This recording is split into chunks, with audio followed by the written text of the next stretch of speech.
Welcome to HorrorBabble. Today, we've got a treat in store for the dog lovers out there. At the Gate, by the little-known author Myla Jo Closser, offers an answer to the long-held question, what happens to our beloved dogs when they, and we, pass on? According to our research, the tale first appeared in the March 1917 edition of Century magazine. We hope you enjoy this little curiosity.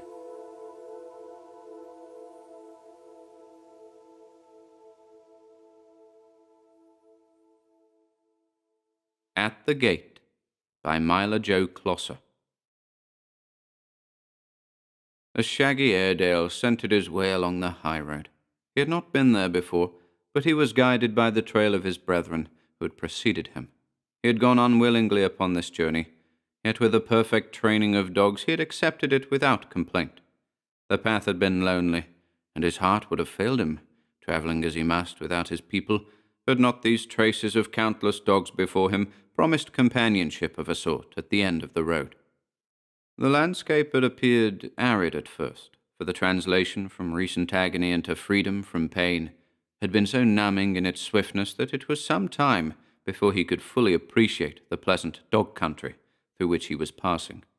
There were woods with leaves upon the ground through which to scurry, long grassy slopes for extended runs, and lakes into which he might plunge for sticks and bring them back to— But he did not complete his thought, for the boy was not with him. A little wave of homesickness possessed him. It made his mind easier to see far ahead, a great gate as high as the heavens, wide enough for all. He understood that only man built such barriers, and by straining his eyes he fancied he could discern humans passing through to whatever lay beyond. He broke into a run, that he might the more quickly gain this enclosure made beautiful by men and women, but his thoughts outran his pace, and he remembered that he had left the family behind. And again this lovely new compound became not perfect, since it would lack the family. The scent of the dogs grew very strong now, and coming nearer, he discovered to his astonishment that of the myriads of those who had arrived ahead of him, thousands were still gathered on the outside of the portal. They sat in a wide circle, spreading out on each side of the entrance, big, little, curly, handsome, mongrel, thoroughbred dogs of every age, complexion, and personality. All were apparently waiting for something, someone, and at the pad of the Airedale's feet on the hard road, they arose and looked in his direction. That the interest passed as soon as they discovered the newcomer to be a dog puzzled him. In his former dwelling-place, a four-footed brother was greeted with enthusiasm when he was a friend, with suspicious diplomacy when a stranger, and with sharp reproof when an enemy, but never had he been utterly ignored. He remembered something that he had read many times on great buildings with lofty entrances. Dogs not admitted, the signs had said, and he feared this might be the reason for the waiting circle outside the gate.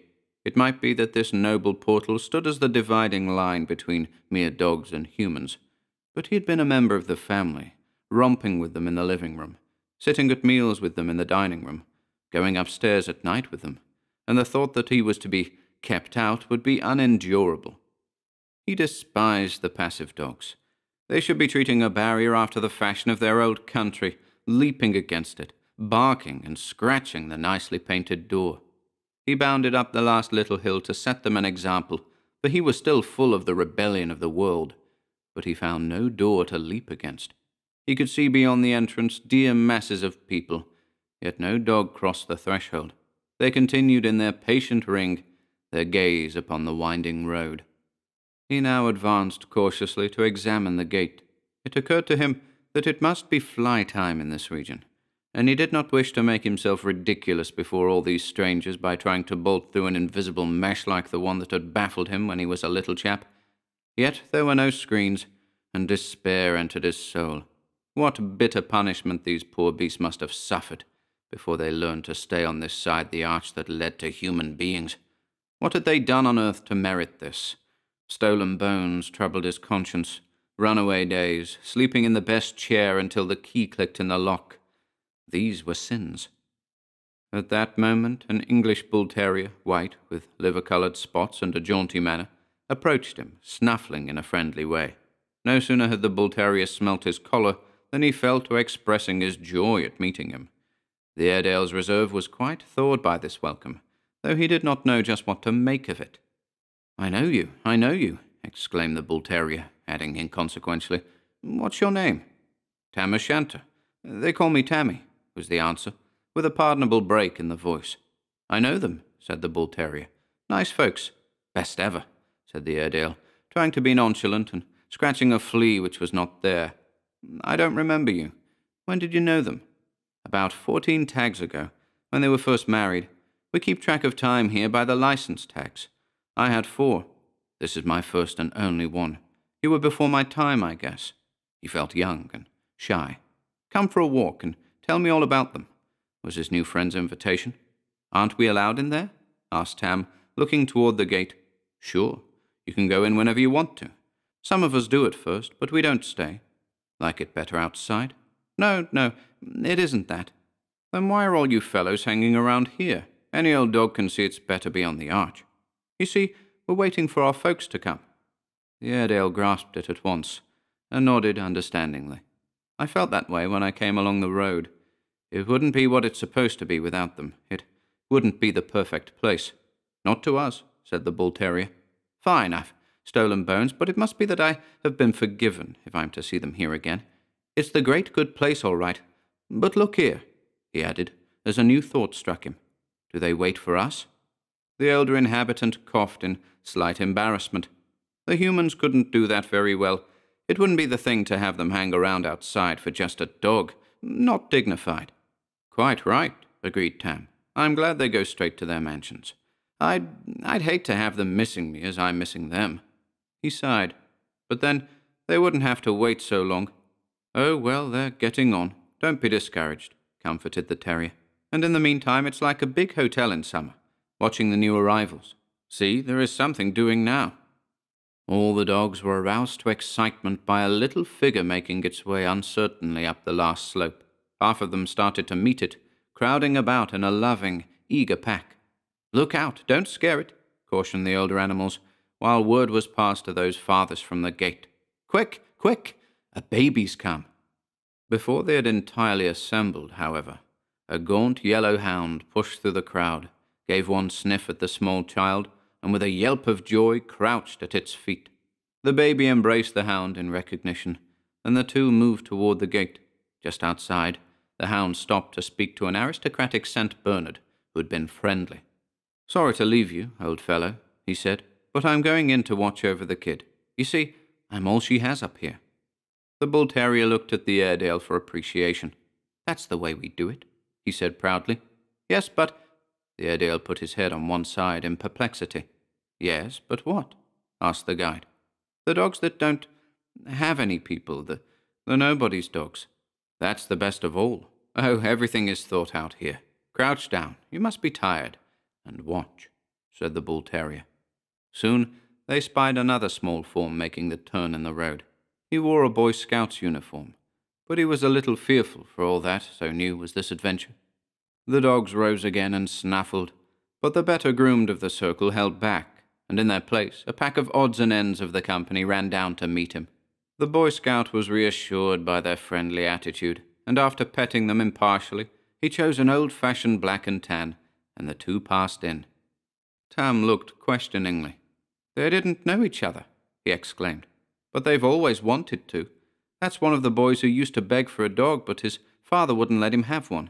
So all our strays wait for just such little fellows to come along. Every boy gets a dog, and every dog gets a master.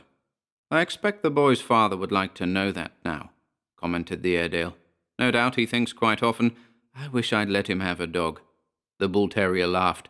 You're pretty near the earth yet, aren't you? Tam admitted it. I've a lot of sympathy with fathers and with boys, having them both in the family, and a mother as well. The bull-terrier leaped up in astonishment. You don't mean to say they keep a boy? Sure, greatest boy on earth, 10 this year. Well, this is news. I wish they kept a boy when I was there. The Airedale looked at his new friend intently. See here, who are you? He demanded, but the other hurried on. I used to run away from them just to play with a boy. They'd punish me, and I always wanted to tell them it was their fault for not getting one. Who are you, anyway? Repeated Tam, talking all this interest in me, too. Whose dog were you? You've already guessed. I see it in your quivering snout. I'm the old dog that had to leave them about 10 years ago. Their old dog, Bully? Yes, I'm Bully. They nosed each other with deeper affection, then strolled about the glade shoulder to shoulder, Bully the more eagerly pressed for news. Tell me, how are they getting along? Very well indeed. They've paid for the house. I suppose you occupy the kennel? No. They said they couldn't stand it to see another dog in your old place. Bully stopped to howl gently. That touches me. It's generous in you to tell it. To think they missed me. For a little while they went on in silence, but as evening fell and the light from the golden streets inside of the city gave the only glow to the scene, Bully grew nervous and suggested that they go back. We can't see so well at night, and I like to be pretty close to the path, especially toward morning. Tam assented, and I will point them out. You might not know them just at first. Oh, we know them. Sometimes the babies have so grown up, they're rather hazy in their recollection of how we look. They think we're bigger than we are, but you can't fool us dogs. It's understood, Tam cunningly arranged, that when he or she arrives, you'll sort of make them feel at home while I wait for the boy? That's the best plan, assented Bully, kindly. And if by any chance the little fellow should come first, there's been a lot of them this summer. Of course you'll introduce me? I shall be proud to do it. And so, with muzzles sunk between their paws, and with their eyes straining down the pilgrim's road, they wait outside the gate.